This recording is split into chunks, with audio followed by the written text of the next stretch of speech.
Hey guys, Kevin Remember Better Call Saul, Season 2, Episode 4, Gloves Off, and I was really looking forward to this episode. This season has been incredible so far, and especially the ending of last week's episode, the way both storylines ended, I was very interested in seeing how this episode would play out. And this is going to be a bit of a different review, though, because this is not a review where I can talk about everything that happened in the episode in the order that it happened. That's how I usually do it. This is one of those things where I need to talk about both plots individually, because, let's face it, this was Mike's episode. This basically was. I mean, there were some things that happened with Jimmy in it. Some very big, important events that happened. They're definitely going to be very big for the rest of the season. But this was Mike's episode. Most of the episode focused on Mike. And when it didn't, it was focusing on Jimmy, but not for that long. So I'm going to talk about Jimmy first, get that out of the way, and then we'll get to the Mike stuff, because I know that's what you guys really want me to talk about. So let's get to Jimmy's plot first.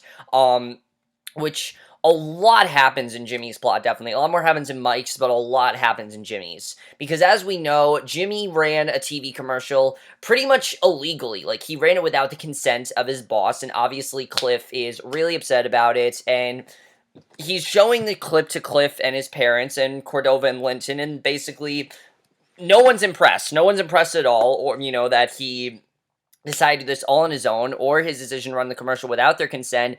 And as Cordova tells him that the ad costs, basically Cordova tells him that, and Jimmy does say, though, that the ad costs only, $647 to make and $700 to air, and it results in nearly 300 calls from potential clients after just one airing. In his experiment, he thinks it was a success. And honestly, I do get Jimmy's point here, that this was a commercial that really did help them, and they should focus on the positives rather than the negative, because right now it seems they're only focused on, the positive, the negatives, that, that he ran this illegally. But the fact is, yeah, that's the big thing here, is that he ran this without their consent. This was not Davis and Maine promoting it. This was Jimmy McGill promoting Davis and Maine. That's really all it was. He did this on his own without, their consent, and basically assumed that Cliff had wanted. Now, to be fair, I think Cliff probably would have wanted it had Jimmy asked him, but, obviously the main reason he says is not because Jimmy ran the commercial, it's because he ran it without his consent. That's really what it's all about,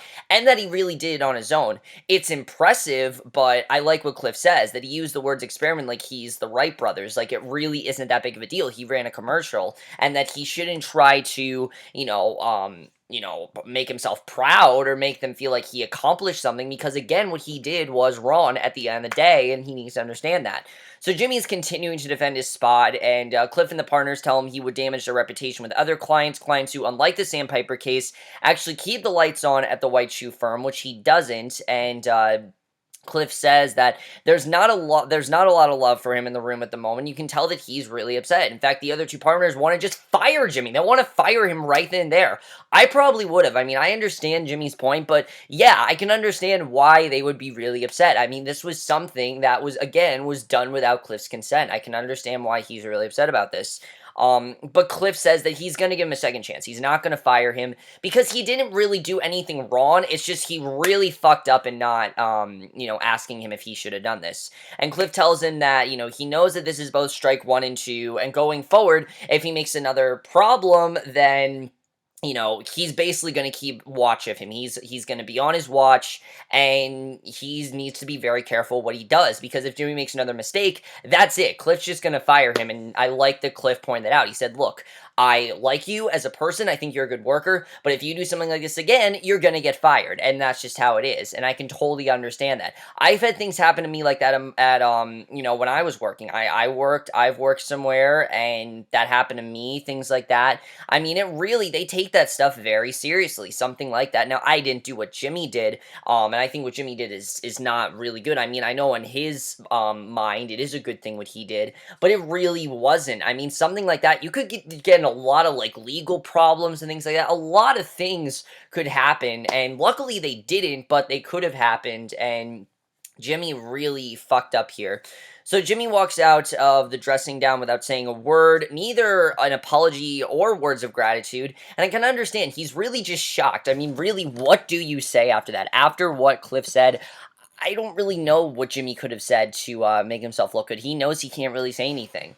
So he then goes to call Kim, and he warns her that she needs to call him before she talks to Hamlin, but it's too late. Now, if you remember, Kim didn't know that he ran this illegally. She thought that he ran this with Cliff's consent, and that Cliff told him to. However, unfortunately, it's too late, and we get this very intense but very imperative scene that really changed a lot of things. It changes how Kim feels about him, and mainly really reiterates Chuck's points. I think this is really the first episode that shows that Chuck's not a bad guy. I mean, I didn't really think Chuck was ever a bad guy. I always thought he had valid points, but I'm really surprised with the amount of people that say, oh, Chuck's a dick. Chuck's a dick. I've always really appreciated Chuck's character. I've totally understood him. You know, as good as brother as Jimmy might be, he's not a real lawyer, and therefore he shouldn't be a lawyer. And right now, at least, we know, of course, he gets really good when he becomes Saul, but right now, he's not a really good lawyer, and he's not really good at what he does. So basically, Hamlin, Chuck, and Kim are sitting in the conference room, HHM and HMM, and Chuck says nothing but looks on at Kim with very judgy eyes throughout the tense meeting. And I kind of thought this was him saying, "Why would you pick Jimmy? You know, why would you pick him? You're the one that chose him, and now you know you knew you were going to get yourself into this. You didn't listen to me, so you know I'm going to judge you now." I can totally understand why Chuck is thinking that. Hamlin, on the other hand, has tons to say. He wants to know if she knew about Jimmy's TV commercial. Then and she said that she did. Like, she knew straight out, but she didn't tell him about it and warn him, and she says that she didn't really think it was necessary to tell him, that she, didn't think that he did anything wrong, obviously. So, Hamlin clearly knew that Jimmy ran this without, Cliff's consent. And he tells her that he was wrong about that and that they were caught flat-footed in front of their co-counsel, which basically he says it doesn't reflect HMM or on him, and he dismisses her, and Kim leaves without saying another word, without trying to defend herself, without telling Chuck and Hamlin that Jimmy made it to seem to her like Cliff had signed off on the commercial and was pleased with its results. She doesn't tell him any of that because she's really upset. I mean, she knows that Jimmy did wrong, and she's not going to tell them why she didn't say anything. So after hours of the day, Jimmy shows up at the HM offices and knocks on the door until a janitor lets him in. He goes to Kim's office only to find it's been cleared out. And the thing I liked about that janitor, just that janitor letting him in, we know that Jimmy's eventually going to become a janitor. I mean, we've seen the flash forwards. He becomes a janitor, and we know how bad of a job that's going to be. Just thinking that one day this is going to be Jimmy, it's really sad to think about. And we see a member of the cleaning staff tells him that Kim's still there. He finds her in the cornfield, a big, poorly lit room in which she's been assigned to perform the dreaded doc review. And Jimmy apologizes right away, but then slips right into trying to justify his commercial project. Because again, in his mind, he did nothing wrong. And he's going to try to make it seem like, again, to her, like, oh, I did nothing wrong. This was not something that, was my fault. And you need to understand that. But Kim's not playing games. Like, she's serious with what she says. And I like that Kim really drove this point across. Because you know what? She has every right to be mad here. She takes it one step further and actually blames Hamlin for the mess he caused, not him. She blames Hamlin, which is very interesting. And then she tells him that she told him this would happen, and Jimmy says that Hamlin can't blame her for this, and she says that she warned him that he would, and Jimmy says then that he's going to talk to Hamlin and call him, and Kim asks if he's going to call him a pig fucker again, and Jimmy insists he's going to talk to him that night, and Kim says that if he goes to Hamlin, that they're done. She doesn't want him to go to Hamlin, straight out. If you go to Hamlin, we're just done. And he asks if they're not done now, and I think it's a good question that he asks, are we not done now? Because now things are really awkward for them. I mean, she knows what he did, and she explains she's about 40 hours worth of work behind and asks him to leave, and he tells her getting sorry in the most sincere reaction we've seen. I mean, this is the first time that he's actually being truthful. I mean, there aren't a lot of times in this situation where Jimmy's been truthful, but here he's serious. He really does feel sorry for what he did. I mean, I think he, in his mind, thought this would go out he really thought this would go out much differently than it did, and of course it didn't, and that's why he's so upset about it. So I like seeing Jimmy not only have to face the consequences, but also feeling guilt. I like that he's actually upset about this. It shows that Jimmy is not a complete anti-hero. Do I think that Jimmy is an anti-hero? Oh yeah, definitely. I think this season that's definitely a direction we're going in. I think they're doing a very good job with that. But I can totally understand why Jimmy is really upset about this. I mean, in his mind, this was a good thing, and of course it wasn't, but right now at least, to Jimmy, this was a good thing that he did. So Jimmy then heads to Chuck's and he's furious when he throws his cell phone and keys in the mailbox, but that's tempered when he lets himself into his brother's house and finds Chuck wrapped into a foil blanket having some sort of physical meltdown on the couch. And this scene is just so crazy. I mean, the relation between Jimmy and Chuck has been so important. Jimmy's felt so, he's felt like Chuck is his superior, and I want to reiterate that. This has nothing to do with Jimmy feeling like, oh, Chuck's a dick. This is Jimmy feeling like Chuck is better than him, and he doesn't feel like he's worthy enough to talk to Chuck, but now he just needs someone to talk to because Kim's not talking to him. Hamlin, obviously, he's not going to confront because she told him straight out not to do that, and he just needs to talk to someone, and Chuck is literally the only person left. So Jimmy stays overnight, sleeping in a living room chair to watch over him, and it really just shows how much Jimmy cares about his brother, I think. And the next day, Jimmy tells Chuck he's scared him the previous night, and Chuck explains that it happens sometimes, usually when he spends too much time at the HHMM offices.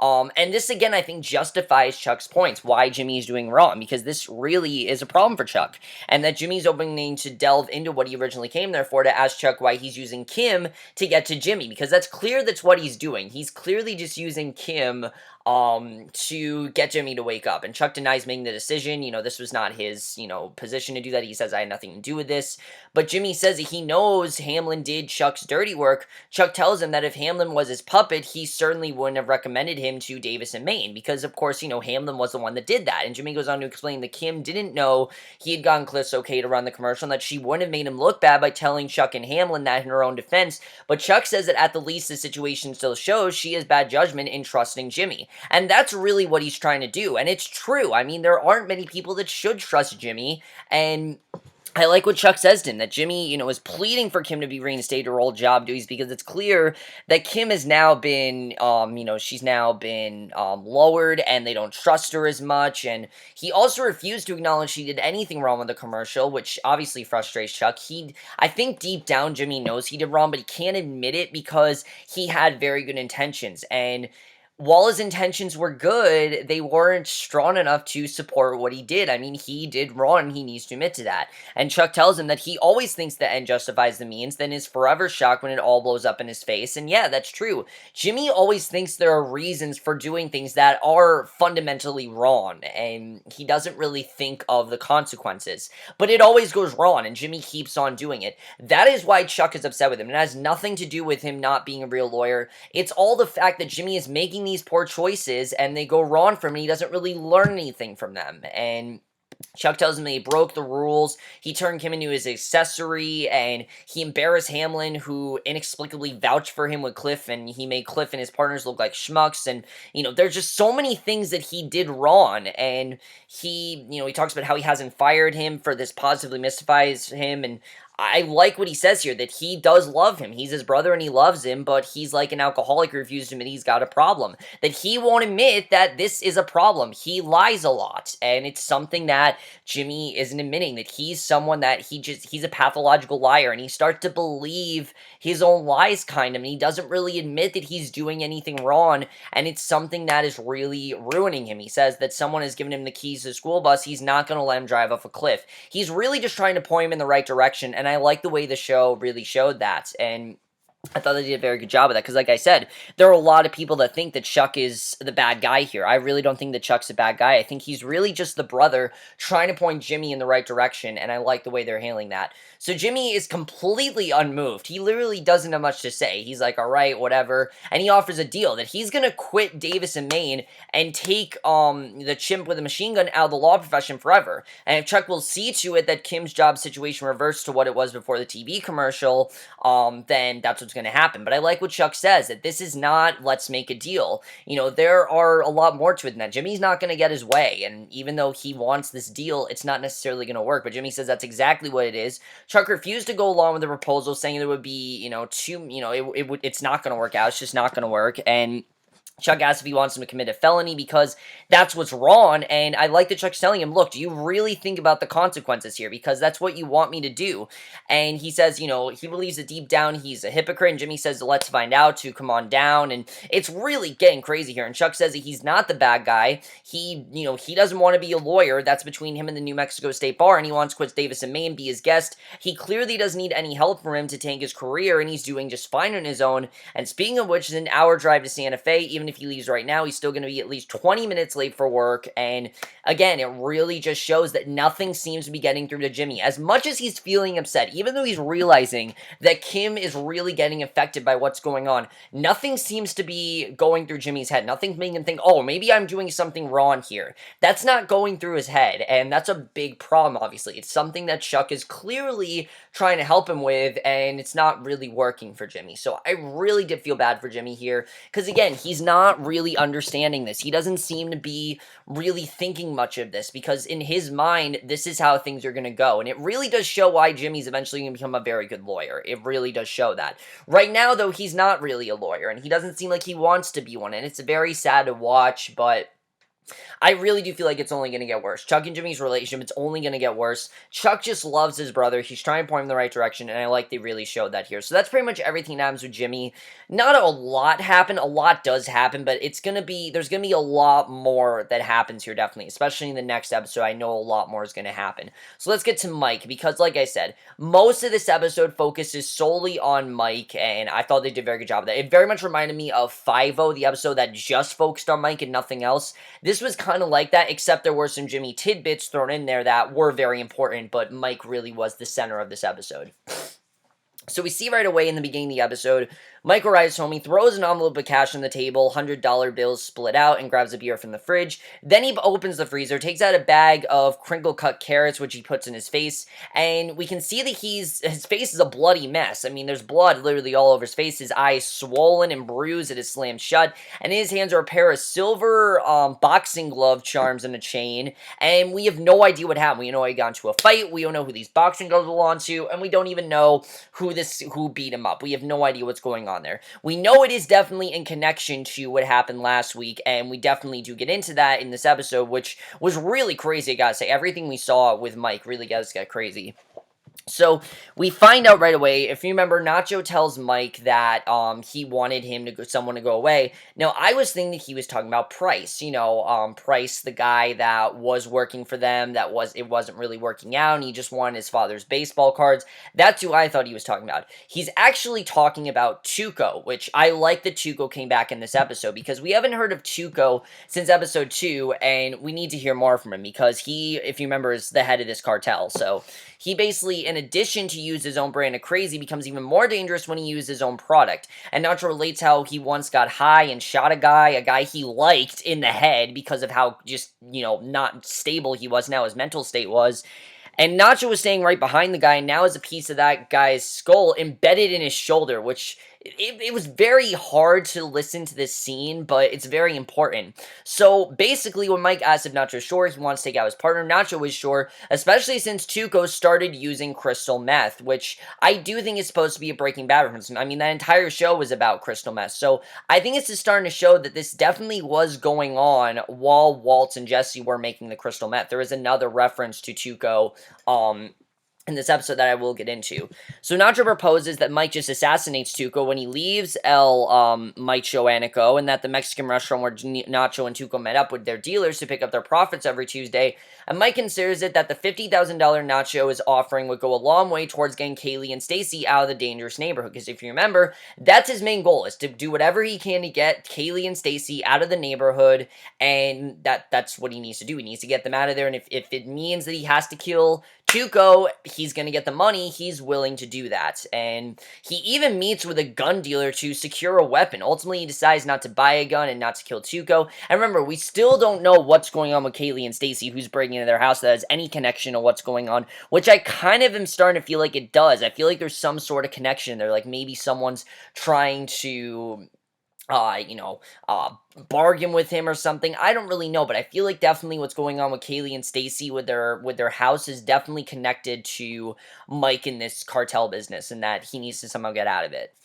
So he has another suggestion for dealing with Nacho's Tuco problem. Basically, he doesn't buy the gun. He doesn't kill Tuco. What he does do is that we see on the day that Tuco and Nacho are holding their profit pickup meetings, Mike used a payphone across the highway from Mike Joanico to call the cops, and he says there's a fight going on in the restaurant, and the most important part about it is that one of the men has a gun. So basically, he literally calls out Tuco. He drives over to the restaurant, making sure to nick Tuco's prized car where he parked parks. He walks in and orders blowing a calm Tuco off when he confronts about hitting his ride. Mike pays for his food, revealing he has a few $100 bills in his wallet, and leaves. An increasingly no longer calm Tuco follows him. Tuco threatens Mike. Mike offers to swap insurance, and when Tuco demands cash instead, Mike says he has none, but Tuco saw his wallet inside, and after he swipes it, he's going to let Mike go. Tuco has already told Nacho to bounce when Siren starts blaring nearby. He plans to let Mike go too, but when the cops are within sight, Mike grabs Tuco's shirt, won't let go. He begins hitting Mike, telling him to let go of him. Mike won't. He eggs Tuco as Tuco starts wailing on his face, and by the time the cops pull up, get out of their squad car, Mike has manipulated Tuco into doing enough damage to his face that Tuco, with Mike's wallet in his pocket and a gun in his pants, will likely get a 5 to 10 year stretch in jail. So basically, he's done even worse than killing him. I mean, he did something that was worse than death. He completely betrayed him, and Nacho's okay with this. He's not upset that Mike didn't kill Tuco because Tuco still goes away. I mean, remember, Nacho's words were, "I want him to go away." That doesn't necessarily mean that Mike had to kill him. Tuco's away. He's not going to be a problem for them because he'll be in jail. But he does tell Mike that Tuco is going to be looking for him when he gets out, and he also wants Mike to know why Mike would go, and he also wants to know why Mike would go through all this for just half the money, when he could have just taken care of Tuco permanently, which is a good question, but I think really, Mike doesn't answer because he didn't think he just thought it was the right thing to do, I think. I think that really is what it was about. He just drives away with not just $25,000 payment and a chain ripped from Tuco's neck in the fight that holds 2 beach-welded boxing glove charms, and basically, that's what happened there. Now, like I said, we did get a reference to Breaking Bad when Mike says that killing Tuco might be the best solution. Tuco, we know, does eventually get killed in Breaking Bad. Now, I didn't know this because I didn't watch Breaking Bad, but I'm sure that most of you watch Breaking Bad, so it's not much of a spoiler. But what a great episode, guys. I love the way this episode was done. It very much was half Jimmy's and mostly Mike's. That's really what it was. It was a Mike episode without a doubt, and Jimmy was simply the subplot, but just as important, I think both plots were very well shown here. And Mike and Jimmy are kind of doing the same thing.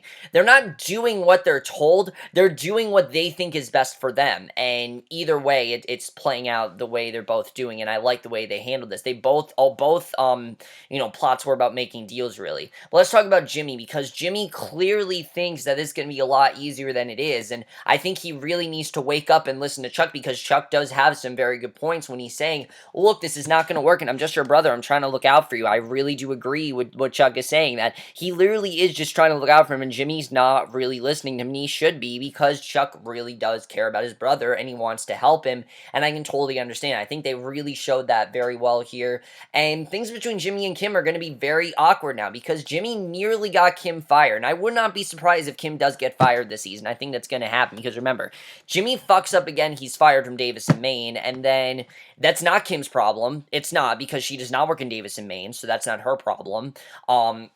Right now, Kim seems to be going through a lot of the consequences that Jimmy should be going through. He wasn't downgraded from his job. He was, in fact, he's obviously on very careful watch, but he wasn't downgraded because he doesn't have much of a job right now. He literally stands in an office, and he doesn't like what he's doing, and he was trying to entertain himself. I understand that, but it obviously was not what Cliff wanted, and that's really all there is to it. There isn't another way out of this, and Jimmy seems to think there is, and that, I feel like he is going to end up confronting Hamlin. I don't see things going well for Jimmy and Kim. Like I've said, I see them doomed. I really do. I've seen them doomed ever since episode 2, when we had that whole thing going on with Jimmy telling that lie about Price. I've always seen them doomed. I don't see things going well for Jimmy and Kim at all, unfortunately. I want to say that I think these two are going to end up happy, but I really don't. I think Jimmy and Kim, the worst is yet to come, honestly. I really do think that's how it's going to be. But like I said, I really do like that we got that scene between Chuck and Jimmy, because it showed that Chuck's not the bad guy, like he said.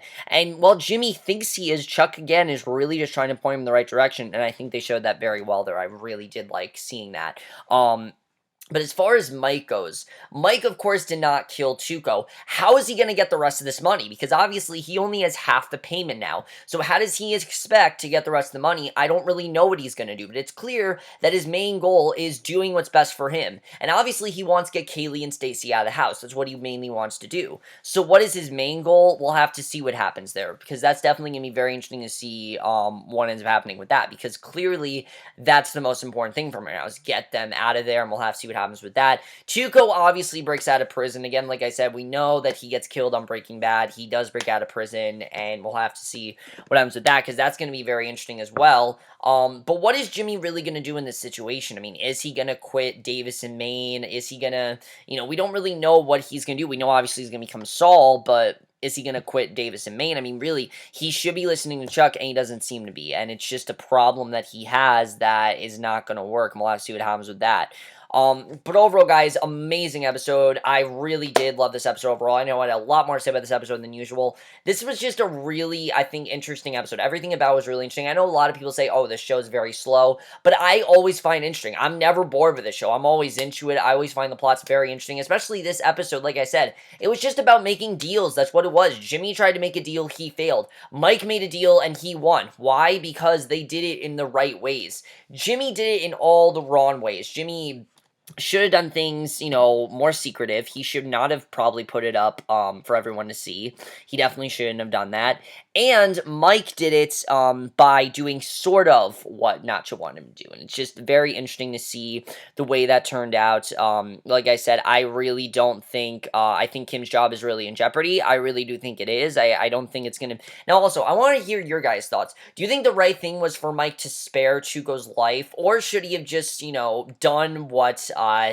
Nacho told him to do, because obviously that was a problem. That was something that Nacho told him to do. He said, I want him to go away. Well, he did go away, but he didn't kill him. So what do you guys think about that? Because I personally think that Mike did do the right thing in not killing him, but I want to know what you guys think about that, because I think that's very interesting overall. But overall, guys, let me know if you guys saw this episode. Love to hear your thoughts on it, and we'll see you guys in my next show, which will be for Pretty Little Liars. I am not watching Damien. I'm going to tell you guys that right now.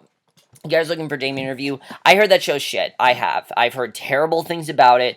I've heard nothing but bad. It has an 8% on Rotten Tomatoes. I've heard that it does not, that the creators of the show have no idea what the source material is or anything, so I'm just not going to watch it. It's that simple. I've said it before. If there's a show that I hear bad things about, I'm just not going to invest my time in it. It's that simple. And sure, there are shows that I've heard bad things about and check them out, but that's because I want to check them out for myself and then watch them. Damien, I haven't had any opinion on whatsoever. I thought the preview's just been fine. I haven't had any opinion on it, and I feel like if I'm going to watch it, I'm going to regret watching it, so I'm not going to do that. And you guys know, I know, why do you watch terrible movies? Because those are different than watching 13 hours of a terrible show. That's just how it is with me. So I'm not going to be watching Damien if you guys are looking for. My next review will be for Pretty Little Liars, and yes, I know I'm an episode behind. I'm going to try to watch the finale tonight. I'm going to try to do that. I don't know if it's going to work, but I'm going to try to do that, and I will see you guys for that. Okay, bye.